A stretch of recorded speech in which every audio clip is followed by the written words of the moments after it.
আজ থেকে ধরুন 4,32,000 কলির যুগের আয়ু, 8,64,000 বছর হচ্ছে দাপর যুগের আয়ু। তা 8 লক্ষ আর হচ্ছে 4 লক্ষ, এখানে 16 লক্ষ, ধরুন 17 লক্ষ বছর, আর 17,34,000 বছর, অর্থাৎ মোটামুটি এই 17 দোকানে 34, আজকে 34 লক্ষ বছর আগে বা 32 লক্ষ বছর আগে রামায়ণে যুদ্ধ হয়েছে।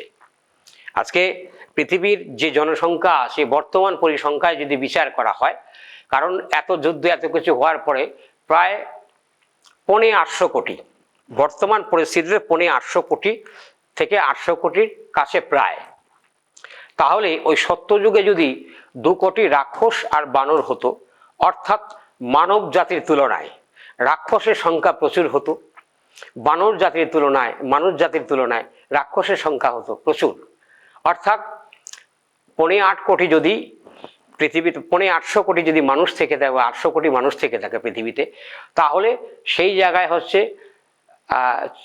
40,000 কোটি, মানে সেই যোগ বিয়োগ মাইনাস প্লাস ফলে আসে 40,000 কোটি রাক্ষস এবং বানরের সংখ্যা হয়ে যেত।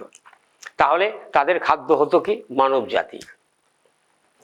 মানব কল্যাণের জন্য, মানব জাতির ডেভেলপমেন্টের জন্য, মানব জাতির উন্নয়নের জন্য, মানবকে রক্ষা করার জন্য, অর্থাৎ মনুষ্য জাতি, মানুষ জাতিকে, সে যেই জাতি হোক, সে হিন্দু হোক, মুসলিম হোক, খ্রিস্টান হোক, বুদ্ধিস্ট হোক, সেখানে প্রশ্ন না, মানে মানুষ জাতির রক্ষা করার জন্য রামায়ণের যুদ্ধ হয়েছিল। এবার রাম রাবণের যুদ্ধ হয়ে যাওয়ার পরবর্তীতে তেতার যুগ চলে গেল, তেতার যুগ চলে যাওয়ার পরবর্তীতে এলো দাপর যুগ।